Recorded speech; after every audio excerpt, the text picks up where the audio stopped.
Tartalo.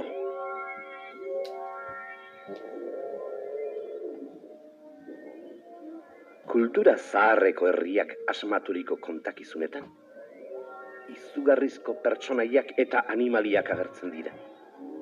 Indartsuak eta tankera beldurgarrizkoak.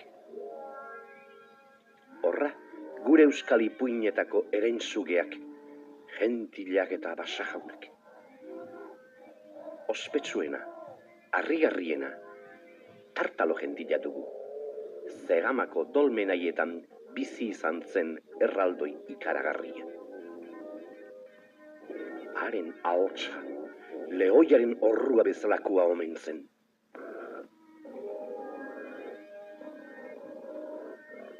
Basoko abere guztiak, Tartalo ikusi eta beldurturik ies joaten omen ziren. Horrelakoa bai, horrelakoa izango zen Tartalo zegamatarra. Baina, fama hundiena, begi bakarra izateak eman zion. Ara jainkoa, begi bakarra eta gaztetxoen haragi jale amorratua. Basurdeak eta basauntzak beste gentil eta basajaunentzat. Tartalorentzat, atseginagoa baizen ume txikien haragi xamurra. Eraztun sorgindua dela, kobazuloko ardilarruak direla, ara, zer nolakoak ditugun Tartaloren kondairak.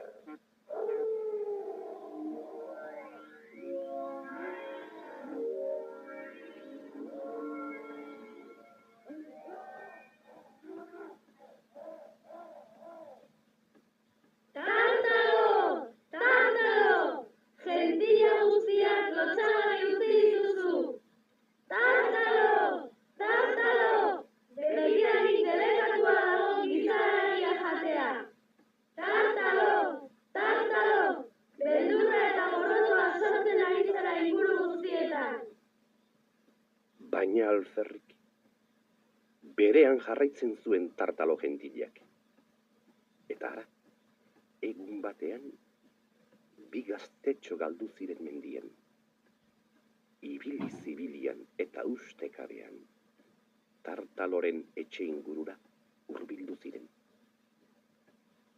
Tartalo gentila etxe atarian zegoen, bezperan jandako basurdearen ezurrak lurperatuz.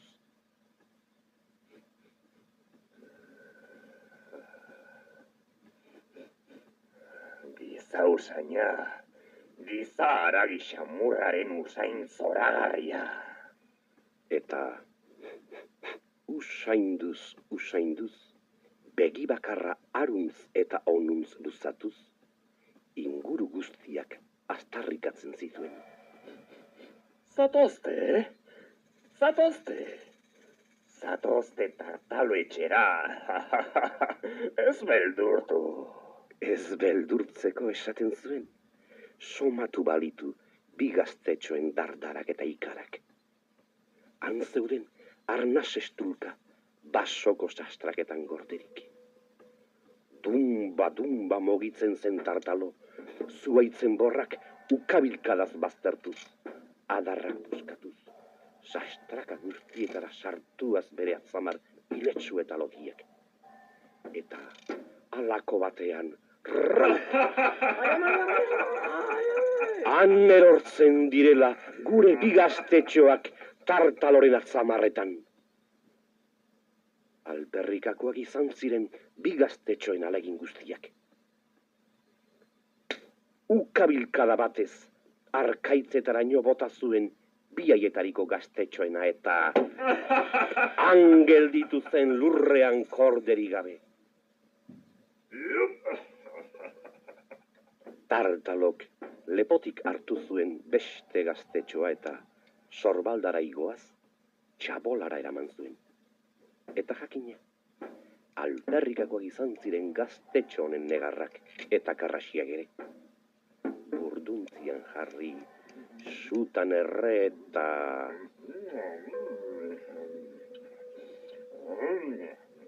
Hau tripa festa. Horrelakorik, Eta dena niretzat bakarrik. Otordu ikaragarri hura burutu ondoren, Tartalo arkaitzetan korderik gabe utzi zuen gaztetxoaren bila joan zen. Laster aurkitu zuen zerraldo lurrean etzan da, oraindik bere onera etorri gabe. Gaurkoz nahiko egin dut, eta biharko utziko dut. Sorbaldara igo eta Tartalo etxera sartu zuen. Bihar jango hau. Horrela, gure gaztetxoa Tartaloren etxe barnean aurkitu zen, bere onera etorri zen hartan. Ies egin nahi eta ezin. Tartalo bera zegoen atarian etzan da. Zer? Ies egin nahirik. Egon hor. Egon lasai.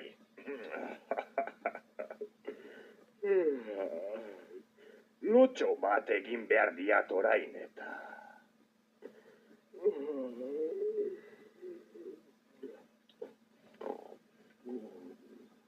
Haik ziren Tartaloren zurrungak.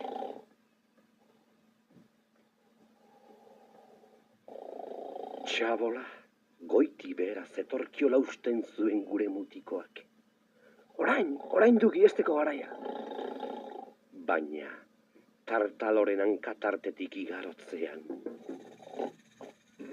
Zer? Oraindik ies egin nahian. Orain ikusiko du.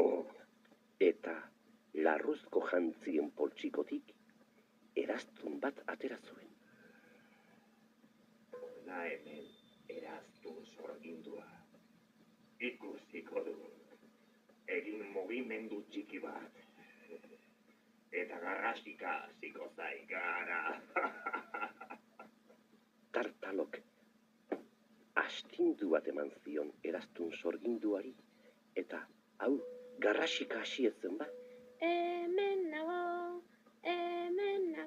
Kontakatilu nazkagarria. Giganteak atzamarretatik heldu zuen gure gaztetxo ikaratua eta sart behatz batean jarri zion eraztun salatari hura. Ongi zaindu nire biharko bazkaria. Eta lotan jarraitu zuen lasai asko. Kinkalarria gure kondairako gaztetxoarena. Atzamarretan hitz egiten zekien eraztun madarikatua. Etxe atarian Tartalo erraldoia. Bazter batean ardi larrupila eta sugarrak etxezuloko beste txokoan. Keaz eta txinpartaz beterik etxe barne guztia. Eta zertzen burnizko gauzaura, zer? Burduntzia. Badakit zer egin. Eta sua itzali aurretik. Geldiro, isil-isilka, hankaz baliatuz, burduntziura surtaraino eraman zuen. Eraztunak ez zuen txintik ere atera, hain isilik ibili zen mutikoa. Salto batez, zutik jarri eta bi esku zurtan gorritutako burduntzi hartuz, raup! Begi bakarretik sartu zion Tartalo erraldoiari. Minaren minez, ikaragarrizko oihuak eginaz, amorrazioz beterik, gazte harrapatu nahirik zebilen Tartalo. Nonago!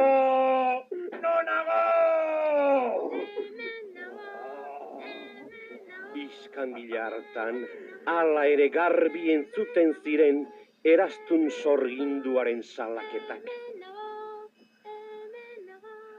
Mutikua ardien larrupean gorde zen. Harrapatuko haut! Zurtan erreta gero jango haut! Gaztetxoa geldirik zegoen bere gordelekuan, eta eraztuna bera ere, isilik egon behar. Eta erraldoiak gaztetxoa errazago aurkituko zuelakuan edo, ardilarrudenak etxetik kanpora bota zituen. Bai. Ardilarruekin batera, gaztea bera ere, airean joan zen etxetik urrun. Hemen nago, hemen nago. Eta erraldoia bera ere etxetik kanpora, eraztunaren deia jarraituz, Harrapatuko haut! Harrapatuko haut! mutikoa korrika eta korrika hasi zen menditik behera, basotik zelaira, sorotik aurrera. Eta berarekin zeramakian eraztuna, oiuka eta oiuka. Dumba tartalo atzetik, Aralar mendiak igo.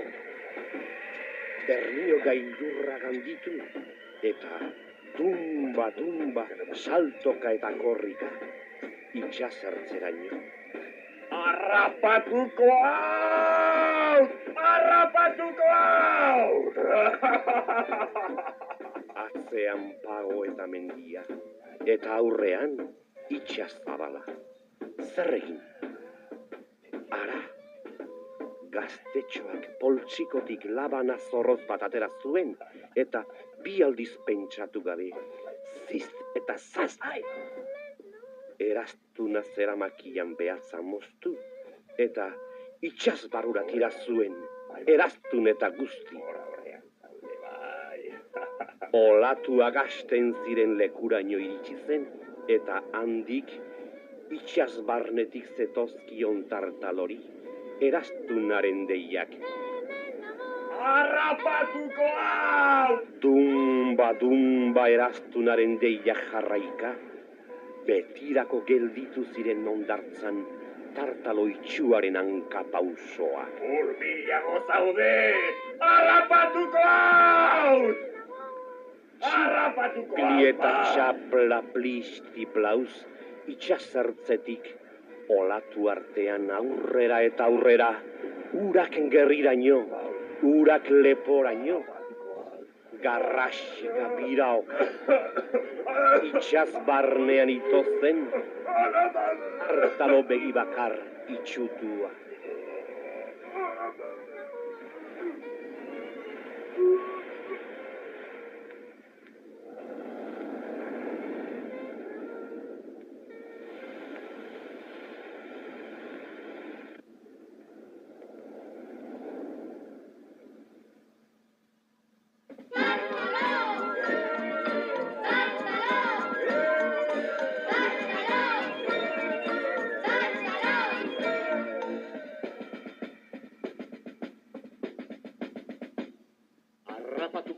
Harrapatuko haut, zurtan erreta gero jango haut.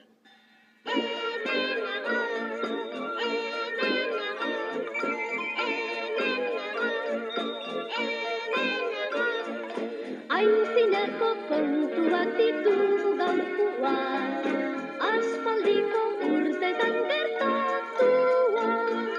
Zuge handiak miraizko eraztuna, hauk dira gure aitonen kontakizuna.